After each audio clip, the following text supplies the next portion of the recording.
Ragnarok was Lupino's private nightclub, a den of drugs built into an old theater. I knew what waited inside. V-head junkies ready to explode in random acts of senseless violence, and Lupino's goon squad, the worst stone-cold killers this side of hell. Ragnarok was as inviting as a headache, flickering and flashing to a machine gun beat. The belly of the nightclub was a gothic theme park that began with bondage games and led to the nasty stuff from there. As subtle with its dark message as a cop-killer bullet through the heart. Like father, like son, just like Jack Lupino.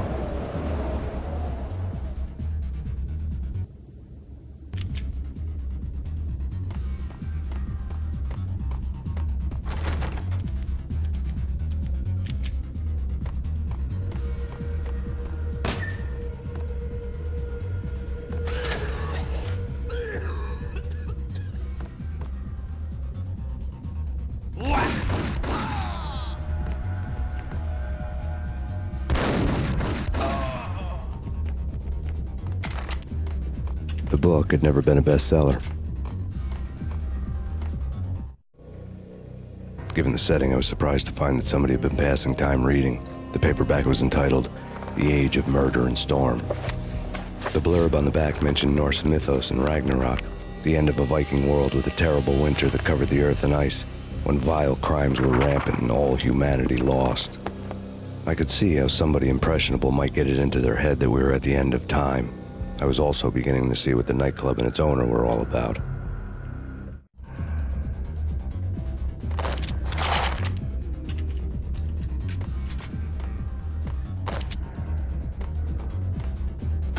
There he is!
Books on the occult had been piled on the table. The room was stacked with light reading, such as Necronomicon, Witchcraft, and Paradise Lost. Old exotic titles like Malleus Maleficarum and De Umbrarum Reini Novum Portus. Books with pentagrams on their covers, all dealing with the occult and the infernal, lying between stacks of horror videos and a couple of Ouija boards. The only thing I could take seriously was the thought of Lupino taking it seriously. He had been spending a lot of time getting intimate with the guy downstairs.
The backstage area led to Lupino's inner sanctum. The hot air inside was like an invisible wall, thick with incense and something else, a sickly sweet smell that made you gag. This was the rotten core of the Big Apple. Lupino lurked somewhere ahead, like a spider at the center of his web, waiting. The vapors in the air started to make my head swim. Torn pieces of a letter lay scattered on the sofa. Punchinello had threatened Lupino in writing. The note had been torn to pieces, bloody fingerprints all over them. Don't want you to think that one of my boys is not playing with a full deck. Shape up, Jack. We are running a business here. I'd hate to send the trio to strong-arm you. The trio were the Don's notorious henchmen. It was obvious that Lupino hadn't been intimidated by the threat.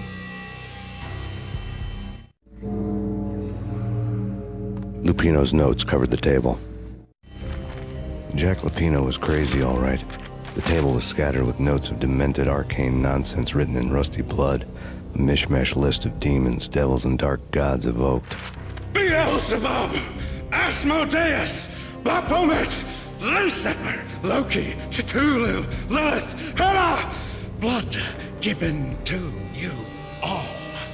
He was after that old Faustian deal, your soul for power and fortune. Just sign on the dotted line with your blood.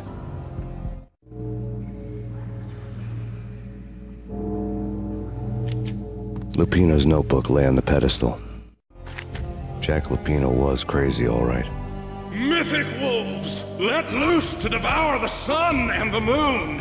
Lupino is the wolf. I'm Mr. Beast, the big bad Fenris wolf.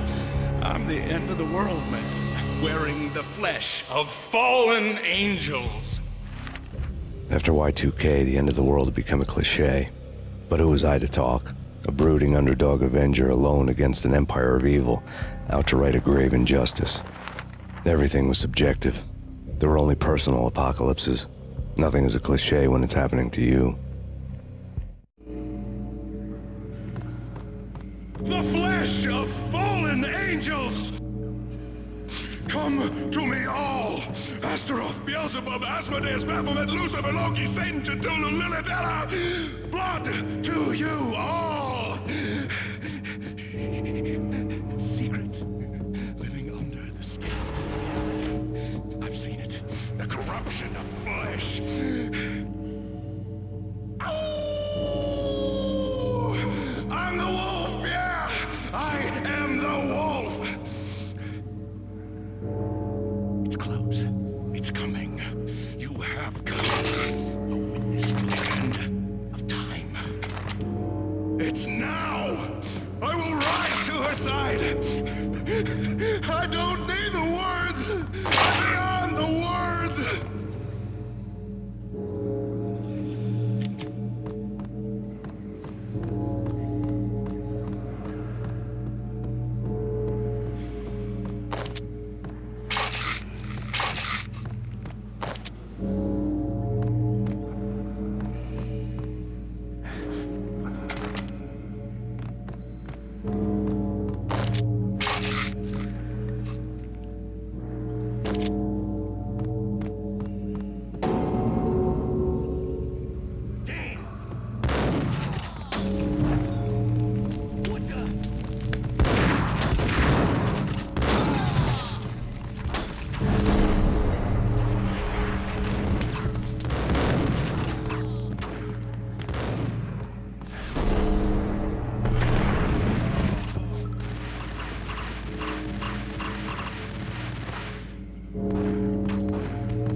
had known there'd have to be a catch in it somewhere, and this one was the Empire State Building of catches.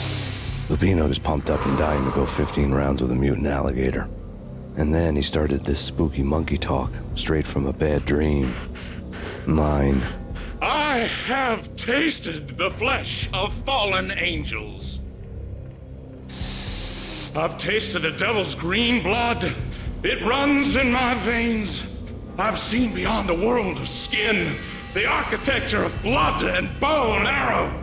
Death is coming! She is coming, and hell follows with her. This is the twilight winter. I am ready to be her son. Her time is now, and all who stand in her way must die!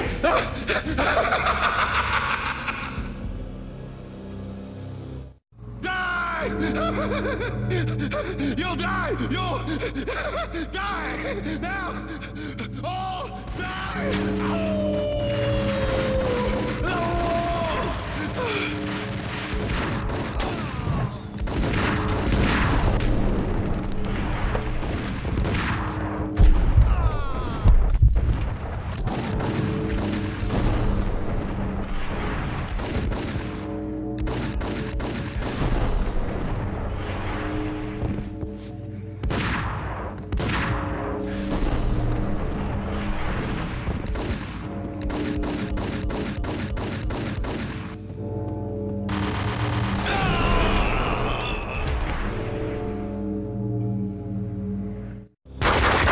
Lupino finally went down. I wanted to make real sure he'd stay that way. V was a bad monster. Turned them into friggin' zombie demons from outer space. I think he's dead already. Huh? And that's when it happened. But dead or not, you've got the wrong guy. In stepped this knockout femme fatale holding a gun to my face. I returned the favor. Lisa Punchinello. Lisa Punchinello was the Don's wife. Mona Sachs. Lisa's evil twin. Your safety's off, evil twin. You might hurt someone with that gun of yours. Lisa's the damsel in distress. I'm the professional. I'd blow you away without batting an eye. Sure, and you can check out my credentials splattered all over this joint. Jack couldn't have framed you. Not the state he was in. We're after the same slime bag. Angelo Punchinello's the one who murdered your friend and framed you with it. You know this for a fact. I've got my sources. I don't have a clue these days. I just shoot them as they come. Who put a contract on the Archfiend? This one's mine. I hate the guts of that sadistic wife-beater. Why not pool our bullets for this one? I thought you'd never ask. My finger was starting to twitch. How do you like your whiskey? I'm easy, as long as you don't try to slip me a Mickey. You're a real angel, Max. It was good stuff. Tasted sweet as honey going down. Nothing personal. Can't risk you going berserk and getting Lisa killed.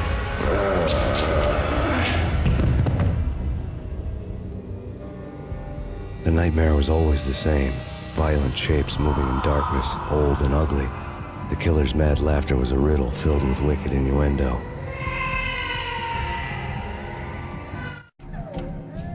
Somewhere, the baby was crying.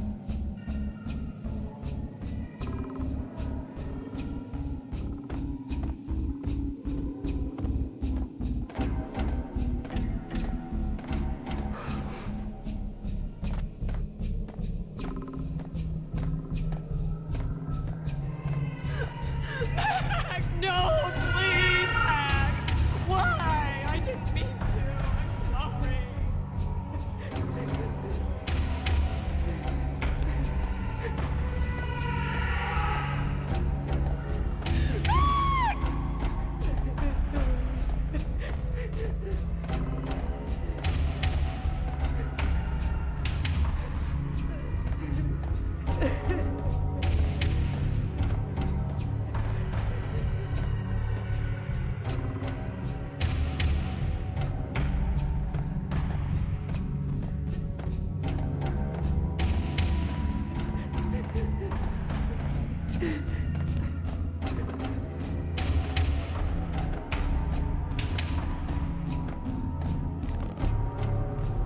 Should have known it when we found you snoring next to Lupino's corpse.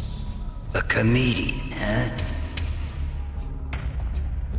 pictures were filled with good old times. Alex and I had a few moments of glory between us. Crime-fighting comrades, the best in NYPD DEA collaborative team. Good-hearted macho bullshit like that. I would have given anything to have him here as my backup. No such luck. No luck at all.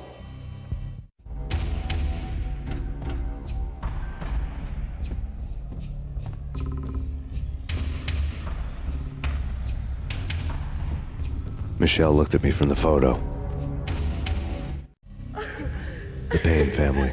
Happiness captured in a Polaroid moment. I had thought it would last forever, till death do us part. I didn't want to think about it. As long as I didn't, it could never happen. But I had broken my own rule. The thought had already slipped in. Fear was rusty needles poking at my brain. Cold and scaly, it slithered down my chest.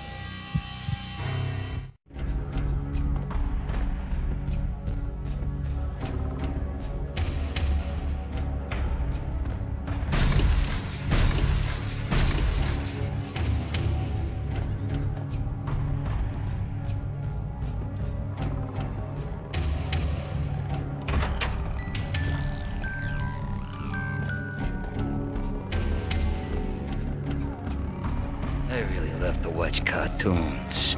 Captain Baseball Bat Boy's my favorite.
No.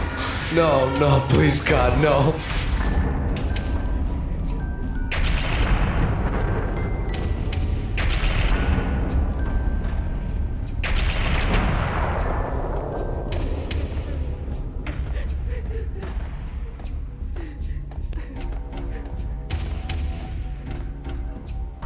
Slice them, dice them, shoot them full of holes, blow them to bits, vaporize them, disintegrate them.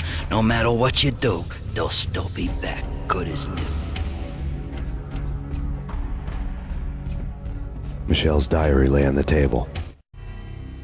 Michelle was working part-time in the district attorney's office. Her diary was open on today's entry, her handwriting all pretty curves. An army dossier found its way to my desk yesterday. Valhalla? Isn't that a Norse myth? Something about Vikings? I tried to tell Max about it, but he was busy, that cute frown on his brow. Guess it's nothing, just a mix-up at the courier service. From now on, I would always find time for her. It was a hollow promise. Too little, too late.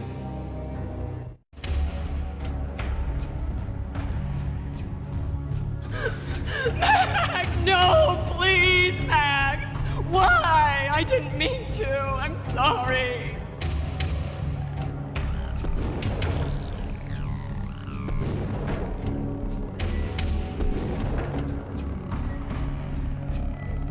Murderer! You killed her! Nothing like that ever happens in the real world.